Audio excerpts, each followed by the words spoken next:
Siema, tu Wahacz. Renault Kangoo jest przedstawicielem będącego aktualnie w odwrocie rynkowo gatunku rodzinnych kombivanów, które jednak względem popularnych SUV-ów wciąż mają niezaprzeczalne zalety. Egzemplarz, który dostałem, jest jeszcze bardziej w opozycji do rynkowych trendów, ponieważ mamy tutaj pod maską diesla. Konkretnie 1.5 Blue DC i 115 koni mechanicznych, który to silnik został połączony z automatyczną skrzynią biegów EDC i ucieszył mnie ten fakt, przyznam, bo rok temu jeździłem konstrukcyjnym bliźniakiem testowanego Renault, czyli Nissanem Townstar, i w nim była benzyna 130 koni z manualem, zatem teraz mogę przedstawić coś zupełnie innego. Diesel swoją drogą jest zarezerwowany dla Kangoo, czy to w wariancie, który przedstawiam, czy w innych z manualem o mocy 95 albo 115 koni mechanicznych, i także w przypadku silników benzynowych Renault oferuje szerszą gamę, bo poza 1.3 130 koni mechanicznych z manualem można też połączyć ten wariant mocy z automatyczną skrzynią albo zdecydować się na słabszą odmianę 100 koni mechanicznych z manualem, zatem wybór u Francuzów jest wyraźnie większy. Pod kątem wyglądu oba modele są bardzo zbliżone i różnią się przednim pasem i Renault ma moim zdaniem trochę bardziej wyrazisty wygląd, na przykład z większą ilością chromu na atrapie chłodnicy. W testowanej wersji Techno dostaje się w standardzie 17-calowe felgi aluminiowe, a za lakier metalik dopłacić trzeba 2700 zł. Poza tym mamy klasyczną pudełkową bryłę kombivana, którą trudno jest się zachwycać, ale która nie po to została stworzona.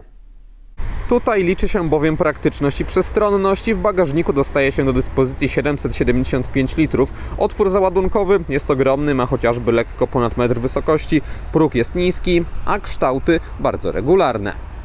Nie podoba mi się za to, że listwa, którą trzeba chwycić tutaj po odblokowaniu zamka bagażnika, jest taka ostra i nieprzyjemna w dotyku, a biorąc pod uwagę, że ta klapa jest ciężka, no to sporo siły trzeba użyć i jest to naprawdę kiepsko zaprojektowane. Za 800 zł można sobie zamówić ekstra drzwi w postaci dwóch rozchylanych na boki skrzydeł i to może być nieraz nie tylko wygodniejsze, ale też mniej bolesne dla dłoni. Po bokach w kufrze z obu stron mamy haczyki na jakieś torby, są też niewielkie skrytki. Ekskluzywnie dla lewej strony zarezerwowane zostało gniazdo 12V. Podłogi w bagażniku Kangoo nie można unieść, a zestaw naprawczy ukryty został w niestandardowym miejscu, to znaczy przy fotelu pasażera z przodu. Maksymalne zdolności ładunkowe Kangoo to 3500 litrów. Po złożeniu drugiego rzędu siedzeń podłoga się lekko unosi, ale nie ma żadnego wyraźnego uskoku.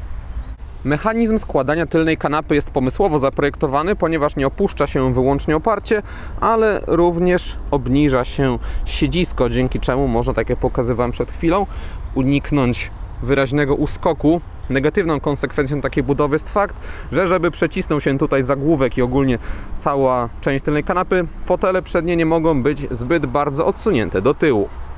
To znaczy, ja swój kierowcy musiałem przesunąć o kilka centymetrów do przodu, aby pokazać Wam, jak to wszystko wygląda. Gdybym chciał go znowu przesunąć do tyłu przy złożonym drugim rzędzie, no to margines byłby bardzo niewielki. Dostęp do tyłu, jak na kombivana przystało, odbywa się przy pomocy przesuwanych drzwi. Z tyłu, gdy ustawiam przedni fotel pod siebie, tak aby było mi wygodnie i siadam za sobą, to na nogi mam jeszcze taki zapas wolnej przestrzeni, nawet pomimo obecności rozkładanego stoliczka. Nad głową też jest dobrze, a nawet lepiej, ponieważ tam konkretnie się prostując od podsufitki mam jeszcze taki zapas. Tunel środkowy w testowanym modelu w ogóle nie wystaje. Z przodu dostajemy neutralnie, ale miło moim zdaniem dla oka wyglądający projekt kokpitu, gdzie dostrzec można chociażby górną część deski rozdzielczej, inspirowaną mniejszymi modelami Renault typu Captur czy Clio, tylko dostosowaną do rozmiarów i wysokości Kangoo. Do budowy nadwozia dostosowano też schowki. Dzięki wspominanej wysokości pod podsufitką z przodu udało się jeszcze wygospodarować taką półkę. Długie podszybie umożliwiło z kolei umieszczenie płytkiej półki na nim. Jest też w sąsiedztwie sekcja zamykana. Mamy dwa porty USB, co w sumie ma sens, ponieważ można tutaj sobie wsadzić smartfona w ten fabryczny uchwyt i go w estetyczny sposób ładować. Nie jestem zwolennikiem tego, że są to jedyne porty USB z przodu w Kangoo. Jakiś jeden na przykład w okolicach tunelu środkowego by się w zastępstwie jednego z tych przydał. Na tunelu środkowym mamy za to gniazdo 12V oraz matę do indukcyjnego ładowania telefonu, uchwyty na kubki. Jest też standardowy schowek w podłokietniku, taka już nieładowalna półeczka za dźwignią zmiany biegów oraz schowek przed pasażerem, czyli standardowy zestaw, oczywiście kieszenie w drzwiach również są obecne. Cennik Kangoo składa się z dwóch półek wyposażeniowych, których nie można łączyć dowolnie z układami napędowymi, ale generalnie jest pod tym kątem rozsądnie i każdy powinien znaleźć kombinację go interesującą, bo wątpię, aby na przykład decydując się na topowego diesla z automatem, ktoś też nie skusił się na lepsze wyposażenie techno. Do tego poziomu wyposażeniowego względem bazowego Equilibre dopłacić trzeba 9000 zł, ale ma to sens, ponieważ dostaje się wtedy czujniki parkowania 360 stopni z kamerą cofania, 8-calowy ekran środkowy w kabinie, samościemniające się lusterko, automatyczną klimatyzację, skórę na kierownicy, dostęp bezkluczykowy, aluminiowe felgi i jeszcze trochę innych dodatków i generalnie o ile ktoś absolutnie nie patrzy na każdą złotówkę albo nie ma specyficznych wymagań, to do techno zdecydowanie warto dopłacić, bo czyni ono z Kangoo bardziej cywilizowany model i też przyjaźniejszy w użytkowaniu ze względu chociażby na asystentów parkowania. Wciąż jednak kilka rzeczy jeszcze można domówić, z czego najdroższymi są asystenci jazdy, bo tryb półautonomiczny z aktywnym tempomatem i kontrolą martwego pola to aż 6500 zł. Egzemplarz testowy został doposażony maksymalnie i kosztował on łącznie 149 100 zł. Jest to zatem pewne ekstremum cennikowe i przeciętnie liczyć trzeba około 130 000 zł za mniej kompletnie wyposażony egzemplarz, gdzie albo wybierze się tańszy układ napędowy, albo mniejszą ilość dodatków i dopowiem jeszcze dla osób zainteresowanych leasingiem operacyjnym na ten model, ile Kangoo za 130 000 zł kosztowałoby w takim finansowaniu na przykładzie oferty partnera Wahacz TV, czyli firmy Carlis Polska. W kwotach netto za parametry weźmy 20% wpłaty własnej, czyli 21 220 zł, 4-letni okres leasingu i wykup końcowy 30%, co daje 31 829 zł i wtedy miesięczna rata wynosi 1711 zł. Link do oferty wrzuciłem w opisie filmu, a jakby ktoś poszukiwał innego modelu, to na stronie Carlis Polska jest ich dużo, też w wynajmie długoterminowym. Silnik diesla obecny pod maską Kangoo to klasyka, jeśli chodzi o samochody Renault, bo mamy tu do czynienia z 4-cylindrową jednostką generującą 115 koni mechanicznych i mającą maksymalny moment obrotowy 270 Nm przy 1750 obrotach na minutę. Przekłada się to na takie przyspieszenie od 0 do setki.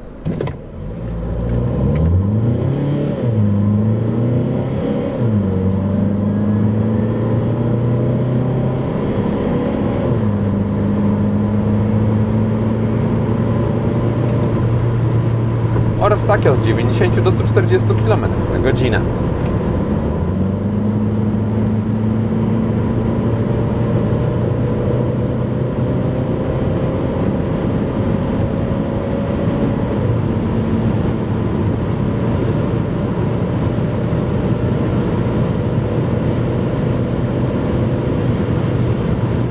Gdy sprawdzałem przyspieszenie, zaskoczył mnie fakt, że w Kangoo pojawił się wybór trybów jazdy i poza spodziewanym Eco mamy też ustawienia Performance, gdzie silnik ma tendencję do bycia trzymanym na wyższych obrotach. Wciąż jednak bez względu na ustawienia testowane Renault nie jest samochodem przeznaczonym do bardzo dynamicznej jazdy, o czym świadczy chociażby czas sprintu do setki, ale przyznam, że w takim bardziej punktowym przyspieszaniu, na przykład gdy wyjeżdżałem z terenu zabudowanego, Kangoo sprawiało wrażenie trochę żywszego niż sugerowałyby liczby. Ma w tym swój udział skrzynia biegów, czyli dwusprzęgłowy automat EDC, który szybko robi redukcję po dodaniu gazu i aż byłem trochę zdziwiony faktem, że tak łatwo można je na nim wymusić, bo wystarczyło wcale nie jakoś bardzo mocno wcisnąć prawy pedał i już obroty wędrowały w okolice 2 albo 2500 i takiej charakterystyki mógłby Kangoo pozazdrościć niejeden inny model o mniej rodzinnym i spokojnym przeznaczeniu, który został przymulony przez zaostrzające się normy emisji spalin. W każdym razie dostępność dynamiki w testowanym modelu jest naprawdę dobra, a dodatkowo EDC płynnie i trafnie zmienia biegi i chociaż po ostrym przyspieszaniu trochę za długo czasami trzymało jak na mój gust wysokie obroty, to wciąż uważam, że jest to pasująca tutaj przekładnia. Jest ona też niestety droga, bo wymaga dopłaty 8500 zł, ale warto jest to rozważyć. W sytuacjach, gdy EDC nie zdecydowało się jednak na redukcję, to dzięki dobrej elastyczności silnika bez problemów mogłem zwiększać prędkość od około 1700 obrotów na minutę. Nawet startując z niższego pułapu, np. 1500 obrotów, nie pojawiają się też jakieś wyraźne wibracje i pod tym kątem 1.5 Blue DCI wypada naprawdę ok i jedyny taki realny zarzut, jaki mam do układu napędowego, dotyczy ruszania z systemem start stop, bo wtedy zwłoka nie zawsze, ale czasami była zbyt duża i przez to dokuczająca. Też wrzucając wsteczny bieg skrzyni zdarzało się trochę za długo niekiedy myśleć. Kabina jest od diesla nieźle izolowana, bo na przykład lekko przyspieszając z obrotami około 2000 słychać charakterystyczny klekot i nie jest on jakoś wyróżniająco się wygładzony, ale jest też na tyle dyskretny, że się go co prawda słyszy, ale ginie gdzieś w tle. Po wkręceniu na wysokie obroty silnik ma już bardziej donośny, ale też miarowy dźwięk. Z kolei jadąc wysokimi prędkościami Kangoo zaczyna słabnąć i o ile jeszcze do około 110-120 km na godzinę jest nieźle, to powyżej tej wartości mamy do czynienia trochę z walką każdy kilometr więcej na zegarach i mówię to o sytuacji, gdy jechałem bez dodatkowego obciążenia. Z kompletem pasażerów i bagażu wyniki te będą na pewno pogorszone, dlatego Kangoo z dieslem jest propozycją dla osób nie poszukujących najzrywniejszej wersji tego modelu. Dla nich przeznaczona została tańsza 3000 zł benzyna 1.3 TCE 130 koni, która z automatem katalogowo przyspiesza do 100 km na godzinę w czasie o 2,4 sekundy lepszym, przy czym ze względu na charakterystykę podczas krótkiego przyspieszania i też współpracy z automatem, diesel jest również ciekawą propozycją do tego modelu, ale tylko moim zdaniem w wariancie 115 koni, bo słabsze 95 koni mechanicznych, na przykład katalogowo do setki, rozpędza się w 18 sekund, więc w normalnym użytkowaniu szacuję, że może być już ciężko. Silnik wysokoprężny bez względu na wariant może kusić też niższym spalaniem, bo w aucie, które dostałem w Warszawie uzyskiwałem średnio 5,5-6 litrów, a na zwykłych drogach poza miastem były to okolice 4,5-5 litrów na 100 km. Na ekspresówkach spalanie rosło do 6 litrów, a przy prędkościach autostradowych do 7-7,5 litra. Jadąc z tymi prędkościami samochód poza pogorszoną dynamiką zachowywał się stabilnie, to znaczy jadąc w normalny dzień czułem trochę bardziej podmuchy wiatru niż w autach z mniej pudełkowatym nadwoziem, ale nie na tyle, abym musiał robić jakiekolwiek ruchy kierownicą. Z kolei jeśli chodzi o hałas, to tutaj też budowa auta daje o sobie znać, bo jest w kabinie przy 120 km na godzinę już dosyć głośno, ale przyspieszając do 140 km na godzinę hałas aż tak bardzo nie rośnie. Jadąc z większymi prędkościami układ kierowniczy dba o stabilność jazdy, ponieważ mamy tutaj do czynienia ze średnim oporem stawianym przez kierownicę, ale przede wszystkim z wyraźnym wygładzeniem reakcji i ich lekkim opóźnieniem, dzięki czemu przez przypadek nie da się praktycznie w Kangoo jakoś ostro zmienić kierunku jazdy i auto prowadzi się przewidywalnie i nie zwraca na siebie za bardzo uwagi. Jest tak zestrojony, aby po prostu dojechać do celu, co w kombiwanie jest ok. Pod kątem zawieszenia mamy tutaj nastawienie na wygodę podróży, ale tylko do tego stopnia, aby nie odbywało się to kosztem zbytnich przechyłów nadwozia, zatem nie ma tutaj typowej francuskiej miękkości, ale jest dobry poziom, który nie męczy nawet przy dłuższej jeździe. Częściowo elektroniczne zegary z ekranem 7-calowym pojawiają się wraz z pakietem za 6500 zł, o którym wspominałem, nazywa się on Autostradowy Plus. W rogach wyświetlacza można umieszczać informacje chociażby związane z tym, ile aktualnie zużywamy paliwa, taki standardowy komputer podróżny. Z prawej strony można wrzucić informacje z systemu audio, czy też z nawigacji, ale bez możliwości wyświetlania mapy, więc nie ma to jakichś ogromnych możliwości pod kątem personalizacyjnym, ale zestaw najważniejszych informacji jest łatwo dostępny. Prosta jest również obsługa, ponieważ za komputer odpowiadają przyciski z prawej strony kierownicy. Mamy też tutaj odbiór, odrzucanie połączeń. Z lewej cała przestrzeń została zarezerwowana dla tempomatu. Z kolei multimediami steruje się przy pomocy joysticka za kierownicą, co jest dosyć oldschoolowym rozwiązaniem, ale ta konstrukcja jest naprawdę ergonomiczna, zawsze w tym samym miejscu, więc wypada ok.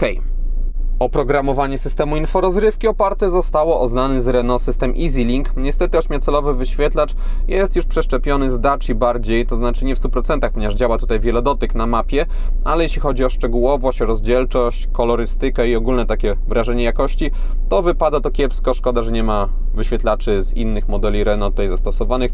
Też znany z Daci patent z dotykowymi przyciskami po bokach. Nie jestem jego wielkim fanem, ponieważ przestrzeń dotykowa jest bardzo niewielka i ciężko jest czasami, na przykład podczas jazdy, wcelować w odpowiadający, interesujący nas przycisk. Poza tym system działa ok.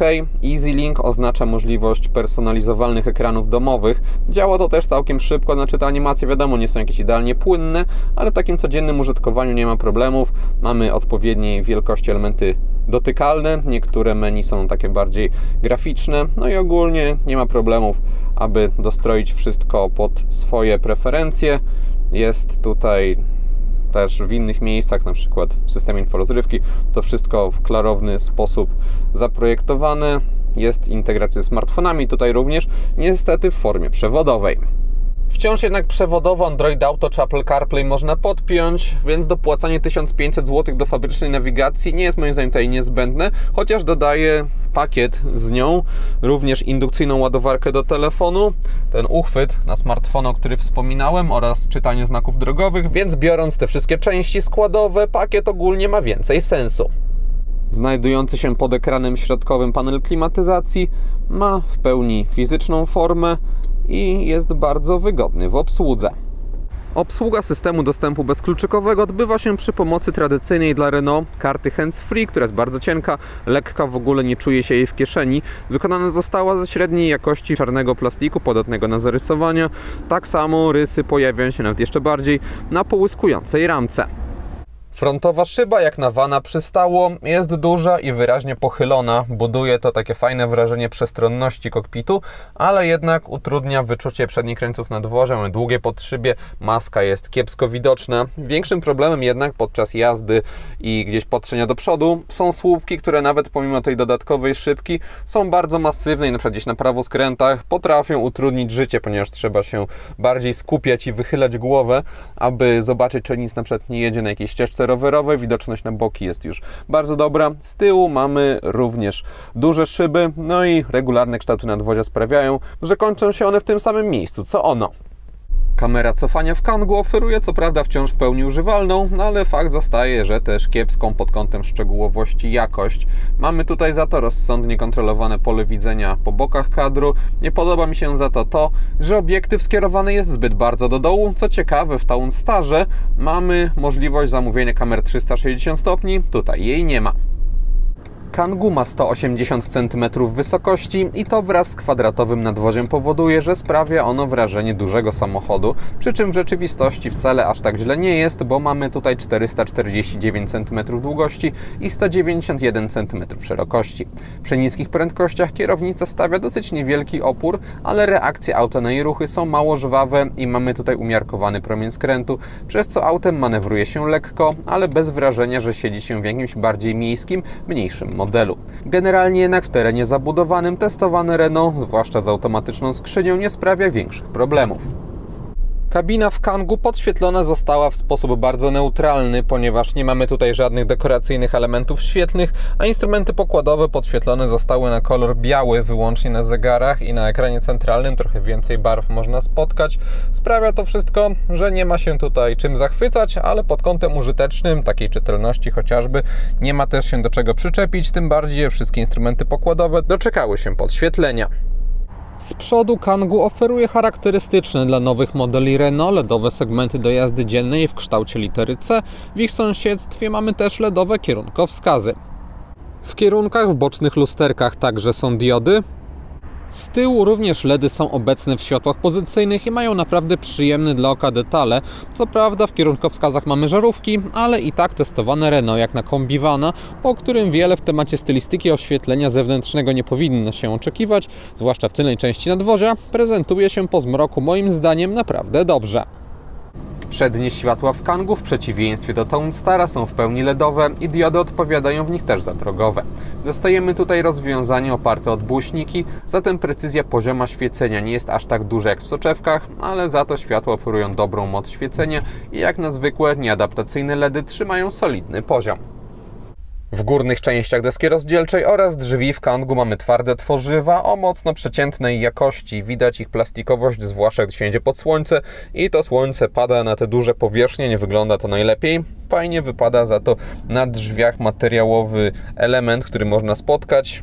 Podłokietniki są wykończone ekoskórą, ale pod nią nie ma zbyt wiele dodatkowego miękkiego wypełnienia. Ciekawie prezentują się wstawki z imitacji drewna, ponieważ trochę uszlachetniają one tę kabinę, jeśli chodzi o odbiór. W niższych częściach kokpitu mamy kontynuację twardych materiałów. Jest tylko na szczęście niewiele fortepianowej czerni wokół dźwigni zmiany biegów. Jeśli chodzi o detale, to nie mogę się do nich przyczepić pod kątem wyglądu, sposobu działania. Nie ma tutaj oczywiście żadnego przepychu, ale jest rozsądny, przyzwoity poziom. Jeśli chodzi o spasowanie, to nic tutaj nie wydaje jakichś niepożądanych dźwięków, więc ogólnie w górnych partiach widać trochę za bardzo użytkową naturę Kangoo. W cenie egzemplarza testowego spodziewałbym się już czegoś więcej, na przykład jakichś miękkich, przyjemniejszych materiałów, no ale nie jest wciąż źle. Poziom taki przyzwoity jest całościowo zachowany.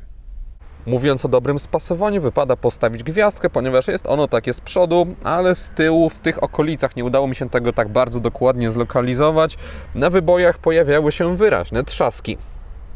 Podsumowując, Kangoo to samochód nie wpasowujący się we współczesne trendy, bo kombiwan z dieslem to zdecydowanie nie jest crossover z jakąś formą zelektryfikowania. Jednak dla osób poszukujących możliwie pojemnego nadwozia o gabarytach około 4,5 metra jest to wciąż świetna propozycja, zapewniająca masę przestrzeni i dużą praktyczność, a diesel z automatem to dla kierowców bez dużego ciśnienia na ostrą jazdę też ciekawa kombinacja. I to wszystko, co przygotowałem o Kangoo. Dziękuję za uwagę i mam nadzieję, że jego test się podobał. Jeśli tak było, zachęcam do dania temu filmowi łapki w górę. Będzie mi z tego powodu bardzo miło. Zainteresowanym przypominam o Carlis Polska i ich ofercie. Jeśli ktoś nie ma, to zapraszam również do subskrypcji kanału, ponieważ kolejne materiały na Wahacz TV pojawią się już wkrótce. Na razie!